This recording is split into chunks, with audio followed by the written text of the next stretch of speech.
siapa yang harus disalahkan? Yang salah adalah kebodohan kita ketika kita tidak mengetahui banyak hal tentang apa yang kita lihat, apa yang kita rasakan.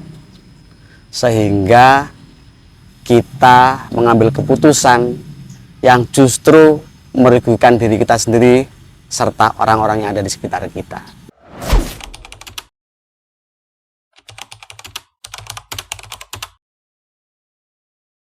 Penolakan timnas U20 Israel yang akan berlaga pada Piala Dunia U20 di Indonesia menuai berbagai kontroversi. Olahraga sepak bola merupakan salah satu olahraga yang paling banyak digemari oleh masyarakat di seluruh dunia, yang ini dinilai juga bisa menjadi pemersatu bangsa. Namun persoalan kemanusiaan juga menjadi salah satu pertimbangan kenapa timnas U20 Israel ditolak bermain di Indonesia. Ini tidak lepas dari histori Palestina yang sampai hari ini masih dalam cengkraman Israel. Banyak masyarakat di dunia, termasuk Indonesia, yang meminta agar Palestina itu dimerdekakan dari cengkraman Israel. Jadi timnas U20 Israel ini ditolak di Indonesia karena sampai hari ini Israel belum memerdekakan Palestina. Memang sih kalau kita lihat pembukaan Undang-Undang Dasar Negara Republik Indonesia yang berbunyi bahwa kemerdekaan adalah hak segala bangsa. Oleh sebab itu maka penjajahan di atas dunia harus dihapuskan karena tidak sesuai dengan pri kemanusiaan dan pri keadilan. Atas dasar itulah menolak Israel yang dinilai sebagai negara penjajah dan sampai hari ini masih menguasai, mencengkram Palestina.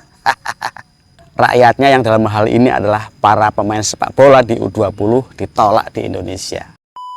Sebagai rakyat Indonesia yang berdasarkan Pancasila dan Undang-Undang Dasar Negara Republik Indonesia yang dalam pembukaannya berbunyi bahwa kemerdekaan itu adalah hak segala bangsa, dan oleh sebab itu maka penjajahan di atas dunia harus dihapuskan karena tidak sesuai dengan pri kemanusiaan dan pri keadilan. Namun apakah itu juga harus dikaitkan dengan olahraga persepak bolaan? Ada satu komentar dari salah seorang pemain timnas Indonesia, Hoki Caraka. Mending caranya bukan gitu.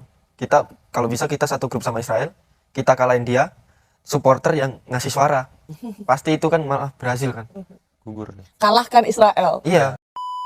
Apa yang disampaikan oleh Hoki Caraka ini menurut saya menarik sih, karena ia tidak bersepakat jika politik dicampur adukan dengan sepak bola. Karena seperti kita tahu bahwa sepak bola ini merupakan salah satu olahraga yang digemari oleh seluruh rakyat di dunia. Yang ini juga bisa menjadi pemersatu bangsa. Lewat sepak bola kita bisa bersatu dalam satu gelanggang arena untuk melupakan perang, untuk melupakan politik. Namun ya harap dimaklum, masyarakat di Indonesia ini memiliki latar belakang yang berbeda, mempunyai pemikiran yang beragam, sehingga ketika terjadi penolakan U20 untuk berlaga pada Piala Dunia U20 di Indonesia, ya ini menjadi pro dan kontra. Namun video yang disampaikan oleh Hoki Caraka ini setidaknya bisa membuka pemikiran kita untuk tidak berpikir dari satu sisi, tetapi dari sisi yang lain.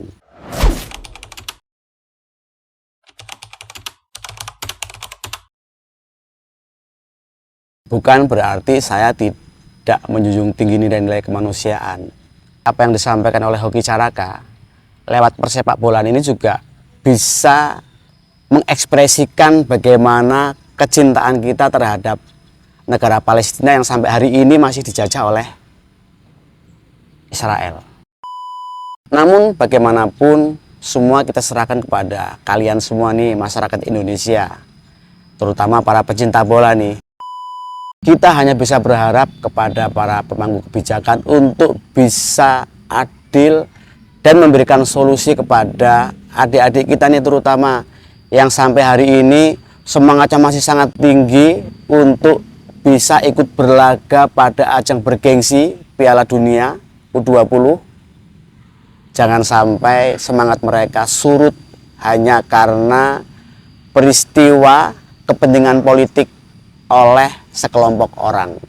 Saya menolak penjajahan dalam bentuk apapun, tapi di sisi lain kita juga harus berpikir bahwa kreativitas anak-anak muda, terutama para pelaku bola, ini juga jangan sampai dikebiri oleh kepentingan politik, jangan sampai dinodai oleh kepentingan politik.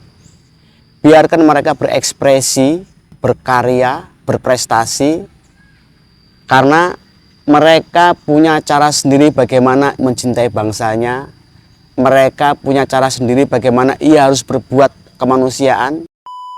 Pasti kita juga punya perasaan yang pengen bantuin Palestina, tapi lewat sepak bola, bukan lewat jalur yang nggak kita tahu gitu.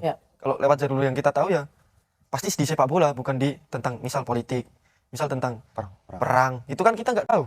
Kalau benar-benar politik sama sepak bola ini berdampingan ya gak bakal maju sepak bola Indonesia gitu. Soalnya kalau digabungin kan gak bakal cocok gitu loh, politik sama sepak bola. Soalnya Palestina aja pelatihnya dari Israel. Terus Israel, ini yang banyak orang nggak tahu loh, bahwa tim Palestina saja pelatihnya itu ada orang Israel ya. Iya.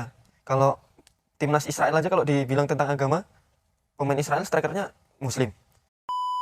Lalu siapa yang harus disalahkan?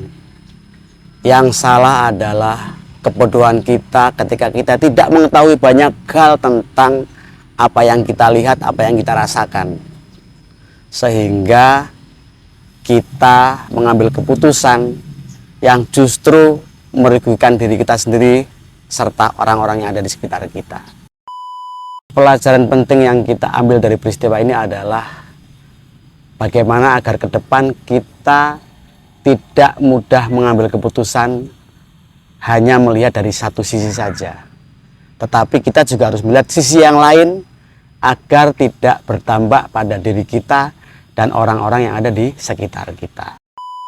Sebagai rakyat kecil, sebagai wong cilik, saya hanya berharap bahwa para pemangku kebijakan, para penguasa yang telah membuat keputusan sehingga menimbulkan hal-hal yang membuat kecewa banyak orang, terutama para pemain timnas U20 Indonesia ini, bisa memberikan solusi yang terbaik untuk persepak bolaan di Indonesia, agar adik-adik kita yang mempunyai semangat tinggi bisa bertanding di Piala Dunia yang mereka impi-impikan ini tidak terus-terusan memendam kekecewaan, bisa terobati.